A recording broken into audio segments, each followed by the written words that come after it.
चला पुढचा आता प्रश्न बघूया. आपण आता पेपर क्रमांक 1 मध्ये विचारले जाणारे शक्यतो प्रश्न आपण बघूया. यामध्ये आपण शक्यतो पेपर क्रमांक 1 आणि पेपर क्रमांक 2 दोन्ही ठिकाणी आपल्याला उपयोगी पडतील अशा प्रकारचे आपण प्रश्न घेत आहोत. चला पहिला प्रश्न, बालमानसशास्त्रामध्ये या ठिकाणी प्रश्न काय बालमानसशास्त्रात प्रामुख्याने कोणत्या कालखंडातील मानवी वर्तनाचा अभ्यास केला जातो? तर या ठिकाणी आपल्याला पर्याय दिलेले आहेत. जन्म ते मृत्यू, त्यानंतर पुढचा पर्याय प्रौढावस्थेतील वर्तन, केवळ जन्मानंतरचा काळ, गर्भावस्थेपासून किशोरावस्थेपर्यंत. तर या ठिकाणी आपण बघू शकता की बालमानसशास्त्रात प्रामुख्याने कोणत्या कालखंडातील मानवी वर्तनाचा अभ्यास केला जातो? तर शेवटचा जो पर्याय आहे गर्भावस्थेपासून किशोरावस्थेपर्यंत, या प्रश्नाचं योग्य उत्तर होणार आहे. कारण बालमानसशास्त्रात बालकाच्या गर्भावस्थेतील वाढीपासून तो परिपक्व होईपर्यंत बदलांचा अभ्यास केला जातो. म्हणून हे या प्रश्नाचं योग्य उत्तर होणार आहे. त्याच्यानंतर पुढे जाऊया आपण. दुसरा प्रश्न काय सांगतो, की दुसरा प्रश्न आपल्याला असं सांगतो, की मानवी शास्त्राची कोणती शाखा शैक्षणिक प्रक्रियेतील मानवी वर्तनाचा अभ्यास करते? तर या ठिकाणी आपल्याला 4 पर्याय दिलेले आहेत. तर सामाजिक मानसशास्त्र, प्रायोगिक मानसशास्त्र, औद्योगिक मानसशास्त्र, शैक्षणिक मानसशास्त्र. तर या ठिकाणी आपण बघू शकता, की पर्याय क्रमांक डी जो आहे शैक्षणिक मानसशास्त्र. कारण यामध्ये आपल्याला शैक्षणिक प्रक्रियेतील मानवी वर्तनाचा अभ्यास करणारं जे शास्त्र आहे किंवा जे उत्तर आहे त्याचं, ते आहे शैक्षणिक मानसशास्त्र. कारण शाळेमध्ये या सगळ्या गोष्टी आपल्याला शिकवल्या जातात. अध्यापन आणि अध्ययन प्रक्रियेत विद्यार्थ्याच्या वर्तनाचा अभ्यास शैक्षणिक मानसशास्त्रात केला जातो. म्हणून शैक्षणिक मानसशास्त्र हे या प्रश्नाचं योग्य उत्तर होणार आहे. प्रश्न क्रमांक तिसरा बघूया आपण. आधुनिक मानसशास्त्र हे कशाचे शास्त्र मानले जाते? तर आधुनिक मानसशास्त्र हे कशाचं शास्त्र मानलं जातं? तर या ठिकाणी आपण बघू शकता, की आपलं जे काही आजच्या काळात मानसशास्त्र हे सजीवांच्या दृश्य आणि अदृश्य वर्तनाचा अभ्यास करणारं शास्त्र मानलं जातं. म्हणून वर्तनाचं जे शास्त्र आहे, ते वर्तनाचं शास्त्र हे या प्रश्नाचं योग्य उत्तर आहे. कारण वर्तनाच्या शास्त्रामध्येच मानसशास्त्र हे सजीवांच्या दृश्य आणि अदृश्य वर्तनाचा अभ्यास करणारं शास्त्र मानलं जातं. म्हणून पर्याय क्रमांक 4 हे त्याचं योग्य उत्तर होणार आहे, डी. ओके. त्याच्यानंतर प्रश्न क्रमांक 4 बघूया आपण. बालकाचा विकास म्हणजे काय? तर या ठिकाणी बालकाचा विकास म्हणजे काय? तर वयानुसार वाढणे, केवळ उंचीत होणारी वाढ, केवळ वजन वाढणे, तर नाही. तर या ठिकाणी गुणात्मक आणि संख्यात्मक बदल हे या प्रश्नाचं योग्य उत्तर होणार आहे. कारण का? विकासामध्ये शारीरिक वाढीसोबत मानसिक, सामाजिक आणि भावनिक अशा गुणात्मक बदलांचा समावेश होतो. म्हणून पर्याय क्रमांक डी, गुणात्मक आणि संख्यात्मक बदल हे या प्रश्नाचं योग्य उत्तर होणार आहे. प्रश्न क्रमांक 5 बघूया आपण. मानसशास्त्र ही वर्तनाची सकारात्मक विज्ञानाची शाखा आहे असं कोणी म्हटले आहे? तर या ठिकाणी आपण बघू शकता, की आपल्याकडे 4 आहे. विल्यम जेम्स, सिगमंड फ्राईड, त्यानंतर बी.एफ. स्किनर आणि जे.बी. वॉटसन. तर वॉटसन यांनी वर्तनवादाचा पाया रचला आणि मानसशास्त्राला वर्तनाचे शास्त्र म्हणून प्रस्थापित केले. म्हणून या ठिकाणी या प्रश्नाचं जे उत्तर आहे, की मानसशास्त्र ही वर्तनाची सकारात्मक विज्ञानाची शाखा आहे, हे जे.बी. वॉटसन यांनी मांडल्यामुळे या ठिकाणी जे.बी. वॉटसन हे या प्रश्नाचं योग्य उत्तर होणार आहे. पुढचा प्रश्न बघूया आपण. खालीलपैकी कोणती पद्धत बालमानसशास्त्रात सर्वाधिक वस्तुनिष्ठ मानली जाते? तर याच्यामध्ये तुम्ही बघू शकता, की वृत्तांत लेखन, याच्यामध्ये थोडाफार आपल्याला चेंज करता येतं. याच्या मानवी बदलांचा हस्तक्षेप असतो किंवा मुलाखत पद्धत, यामध्ये सुद्धा खोटं बोललं जातं किंवा मनाने काही गोष्टी जोडल्या जातात. आत्मनिरीक्षण पद्धत ही एक आहे. परंतु सगळ्यात वस्तुनिष्ठ पद्धत जी कोणती आहे बालमानसशास्त्रामध्ये, ती आहे प्रायोगिक पद्धत. कारण प्रायोगिक पद्धतीत नियंत्रित परिस्थितीत बदल अभ्यासले जातात, त्यामुळे ती अधिक वस्तुनिष्ठ आणि विश्वसनीय असते. म्हणून प्रायोगिक पद्धत हे या प्रश्नाचं योग्य उत्तर आहे. पुढचा प्रश्न बघूया, 7वा प्रश्न.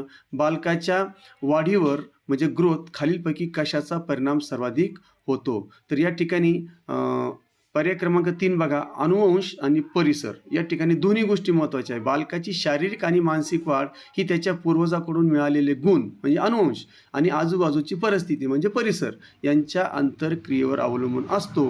म्हणून अनुवंश आणि परिसर हे या प्रश्नाचं योग्य उत्तर होणार आहे. पुढचं जाऊया आपण. मानसशास्त्रातील एस-आर संकल्पना कशाशी संबंधित आहे? आता बघा, एस-आर संकल्पना म्हणजेच काय? तर सगळ्यात शेवटचा पर्याय जर तुम्ही बघितला तर उद्दीपय आणि प्रतिसाद या ठिकाणी स्टिम्युल्स आणि रिस्पॉन्स या दोन ज्या गोष्टी आहेत, या दोन गोष्टी महत्त्वाच्या आहेत. म्हणून मानसशास्त्रातील एस आर संकल्पना ही सगळ्यात शेवटचा जो पर्याय आहे, उद्दीपय आणि प्रतिसाद या वर अवलंबून असतात. म्हणून सगळ्यात शेवटचा पर्याय डी हे या प्रश्नाचं योग्य उत्तर होणार आहे. पुढे जाऊया. बालमानसशास्त्राचा अभ्यास शिक्षकांसाठी का महत्त्वाचा आहे? शाळेची शिस्त लावण्यासाठी का? नाही. त्याच्यानंतर बालकांशी वाद टाळण्यासाठी? नाही. तर या ठिकाणी तिसरा जो पर्याय बघा, बालकांच्या गरजा आणि क्षमता समजून घेण्यासाठी बालमानसशास्त्राचा अभ्यास शिक्षकांसाठी खूप महत्त्वाचा आहे. म्हणून पर्याय क्रमांक सी, बालकाच्या गरजा व क्षमता समजून घेण्यासाठी हे या प्रश्नाचं योग्य उत्तर होणार आहे. प्रश्न क्रमांक 10. विकास ही जन्मापासून मृत्यूपर्यंत चालणारी निरंतर प्रक्रिया आहे, हे विधान कोणाचं आहे? तर या ठिकाणी 4 आपल्याला पर्याय दिलेले आहेत. तर 4 पर्याय जे आहेत ते 4 पर्याय आपण बघूया कोणकोणते आहेत. तर या ठिकाणी कोहलर, हरलॉक, थॉर्नडाईक आणि जीन पियाजे. तर यामध्ये हरलॉक जे आहेत, हरलॉक हे या प्रश्नाचं योग्य उत्तर आहे. एलिझाबेथ हरलॉक यांनी विकासाच्या टप्प्याचं आणि प्रक्रियेचं सखोल विश्लेषण केलेलं आहे. म्हणून त्यांनीच या ठिकाणी ही गोष्ट मांडलेली आहे. म्हणून हरलॉक हे या प्रश्नाचं योग्य उत्तर होणार आहे. त्यानंतर प्रश्न क्रमांक 11 बघा. मानसशास्त्राची आत्मनिरीक्षण पद्धत कुणी विकसित केली? आत्मनिरीक्षण पद्धत. तर या ठिकाणी विल्यम उंट जे आहेत, विल्यम उंट हे या प्रश्नाचं योग्य उत्तर आहे. पहिली मानसशास्त्रीय प्रयोगशाळा स्थापन करणाऱ्या उंट यांनी बोधावस्थेचा अभ्यास करण्यासाठी ही पद्धत वापरली. म्हणून या ठिकाणी विल्यम उंट हे या प्रश्नाचं योग्य उत्तर आहेत, कारण त्यांनीच या ठिकाणी ही पद्धत वापरलेली आहे. म्हणून विल्यम उंट हे त्याचं योग्य उत्तर आहे. प्रश्न क्रमांक 12 त्याच्याकडे जाऊया आपण. बालकाच्या मानसिक विकासात कशाचा समावेश होतो? आता मानसिक विकासामध्ये कशाचा समावेश होतो तर ते बघूया आपण. बघा, या ठिकाणी मानसिक प्रक्रियेमध्ये काय काय असतं बरं? विचार करणे, लक्षात ठेवणे आणि कल्पनेत रमणे या क्षमता येतात. म्हणून शक्ती, स्मरणशक्ती आणि विचारशक्तीचा विकास हे या प्रश्नाचं योग्य उत्तर होणार आहे. पर्याय क्रमांक ए, कल्पनाशक्ती, स्मरणशक्ती आणि विचारशक्तीचा विकास. प्रश्न क्रमांक 13 बघूया आपण. एकाच वयोगटातील मुलांच्या अभ्यासासाठी कोणती पद्धत उपयुक्त ठरते? तर या ठिकाणी आता बघा, एकाच वयोगटातील मुलांसाठी तर या ठिकाणी आडवा छेद पद्धत जी आहे बघा, आडवा छेद पद्धत सगळ्यात शेवटचा पर्याय. आडवा छेद पद्धत ही एकाच वयोगटातील मुलांच्या अभ्यासासाठी पद्धत उपयुक्त ठरते. यात एकाच वेळी वेगवेगळ्या वयोगटातील किंवा एकाच वयोगटातील अनेक मुलांचा अभ्यास केला जातो. म्हणून आडवा छेद पद्धत पर्याय क्रमांक सी हे या प्रश्नाचं योग्य उत्तर होणार आहे. पुढचा प्रश्न बघूया आपण. प्रश्न क्रमांक 14. मानसशास्त्रात नेणीव या संकल्पनेला कुणी महत्त्व दिलेलं आहे?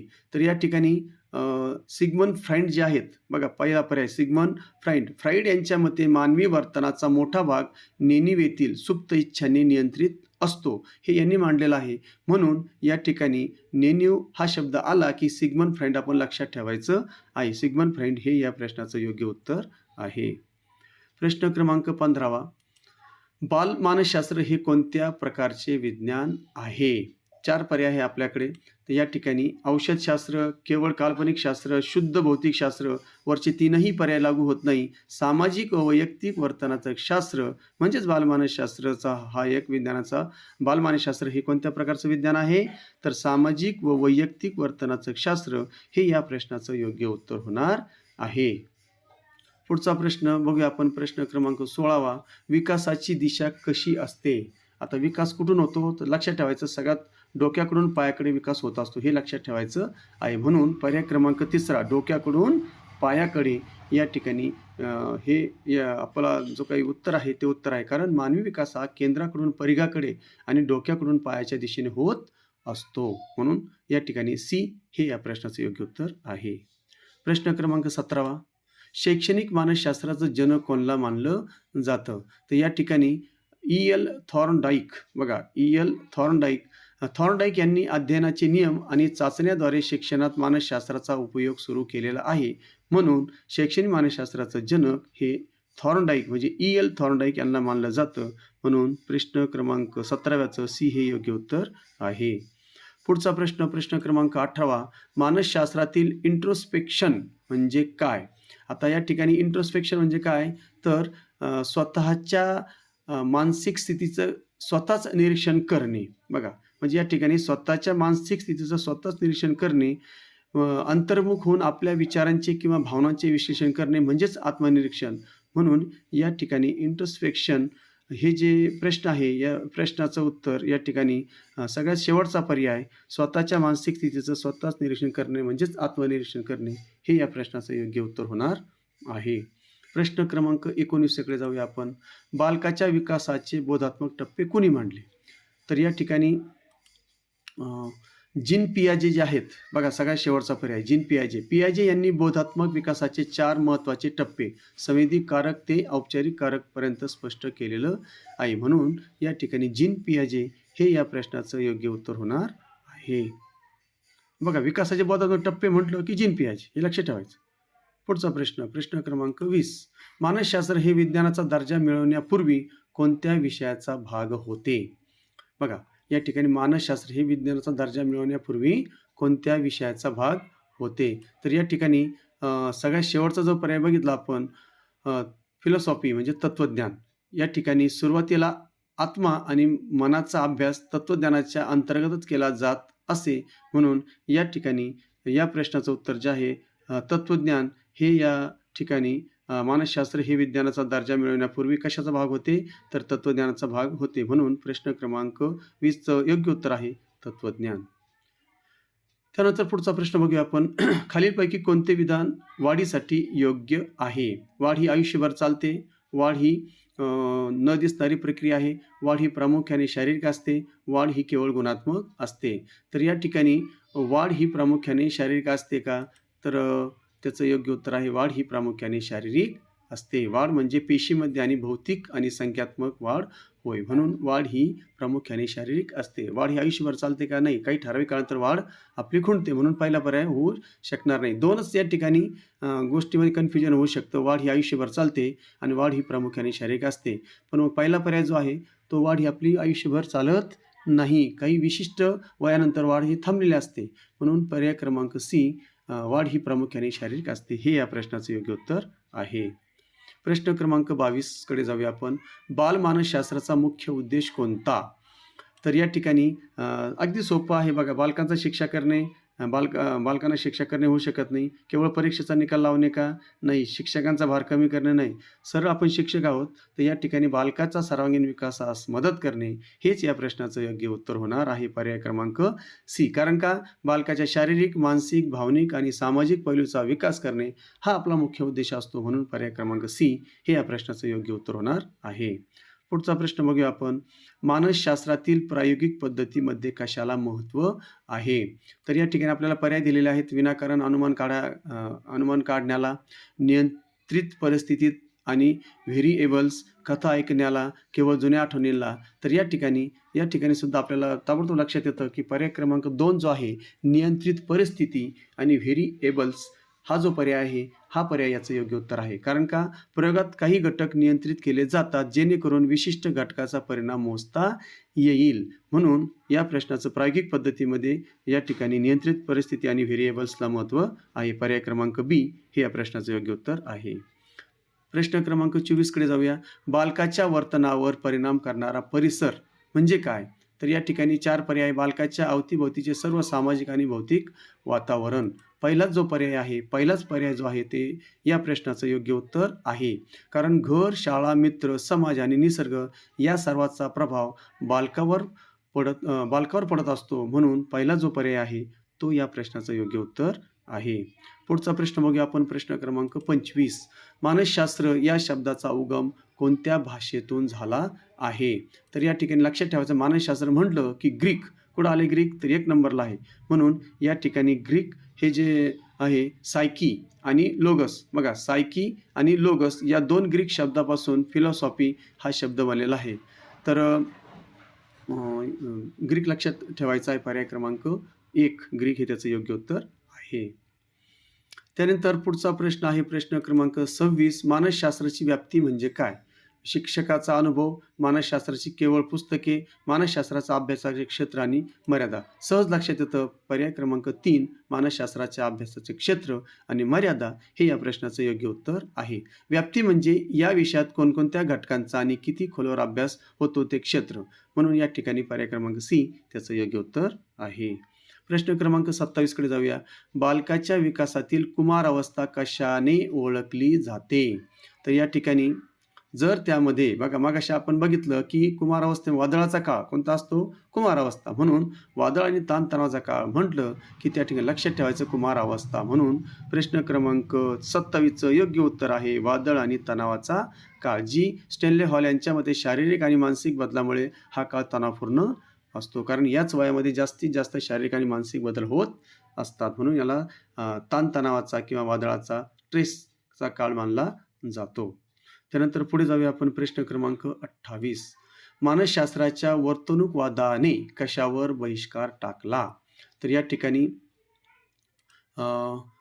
शिक्षणाच्या नियमांवर नाही, प्राण्यांच्या अभ्यासावर बिलकुल नाही, प्रयोगावर नाही. तर तिसरा जो पर्याय आहे अंतर्मन आणि आत्मनिरीक्षण हे या प्रश्नाचं योग्य उत्तर होणार आहे. वॉटसन यांनी सांगितले की जे दिसत नाही त्याचा अभ्यास विज्ञान करू शकत नाही, म्हणून त्यांनी आत्मनिरीक्षण नाकारलेलं आहे. तर म्हणून या प्रश्नाचं जे उत्तर आहे तर अंतर्मन आणि आत्मनिरीक्षण हे या ठिकाणी याचं योग्य उत्तर आहे.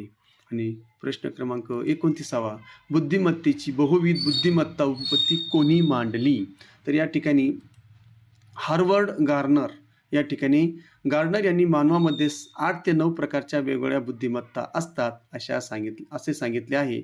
म्हणून या ठिकाणी हार्वर्ड गार्डनर हे या प्रश्नाचं योग्य उत्तर आहे. पुढे जाऊया आपण. शेवटचा प्रश्न क्रमांक 30. बालमानसशास्त्राचं स्वरूप प्रामुख्याने कसे आहे? तर बालमानसशास्त्राचं स्वरूप प्रामुख्याने कसं आहे? शास्त्रीय किंवा वैज्ञानिक. प्रश्न क्रमांक 30चं बी म्हणजे पर्याय क्रमांक 2 हे त्याचं योग्य उत्तर आहे. कारण का हे पुराव्यावर, प्रयोगावर आणि निरीक्षणावर आधारित असल्यामुळे वैज्ञानिक स्वरूपाचं आहे. अशा प्रकारे या ठिकाणी 30 प्रश्न आपण घेतलेले आहेत. पहिले 30 प्रश्न आणि हे 30 प्रश्न. तर हे बालमानसशास्त्र आणि अध्यापनशास्त्रावर हे 60 प्रश्न जर तुम्ही चांगल्या प्रकारे केलेत तर मला असं वाटतं नक्की यावर तुम्हाला गुण मिळाल्याशिवाय राहणार नाही. पुन्हा आपण नवीन विषयामध्ये भेटणार आहोत. तोपर्यंत जय हिंद, जय महाराष्ट्र.